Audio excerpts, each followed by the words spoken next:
Everyone, তোমরা সবাই কেমন আছো? আশা করছি সবাই ভালো আছো। তো আমি এখন যাচ্ছি এই চুলের একটা ঠিকঠাক শেপ দিতে। হ্যাঁ হ্যাঁ, তোমরা ভাবছো হয়তো যে এটা কী হয়েছে, এমন চুলটা দেখেই বুঝতে পারছো কী অবস্থা হয়েছে। এটাকে আমি এখন কেটে ছোট করবো। সো চলো তোমাদেরকে দেখাই কোথায় আমি যাচ্ছি, কীরকম কী কার কাছে কাটছি আর কী কাটটা আমি করবো সেটা অবশ্যই তোমাদের দেখাবো। তো সাথে থাকো আর চলো। তো আমি চলে এসেছি আমার স্যালনে। যারা যারা চন্দননগর থাকো তাদেরকে বলে দিই, এই স্যালনটা হচ্ছে বাগবাজার স্টেশন রোডে যে বাটাটা আছে, সেই বাটার একদম অপোজিটে বিবি হেয়ার সেলুন। তোমরা যারা চেনো, বাবাইদা বলে একজন আছে, তার কাছে আমি হেয়ার কাট করে, দারুণ সুন্দর হেয়ার কাট করে, মানে কোনো তুলনা নেই। তো প্রথমে গিয়ে হেয়ার ক্লিন করিয়ে আমাকে স্পাতে বসিয়ে দিল।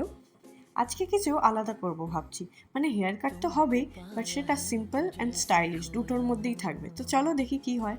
তো এখানে যতটা কাটার ছিল সেই লেন্থে কেটে নিয়ে দেন ব্লো ড্রাই হলো, দেন প্রপারলি লেয়ার কাট কাটা হলো। ঠিক আছে, সো এবার দেখো, টারা! এই হচ্ছে আমার নতুন লুক।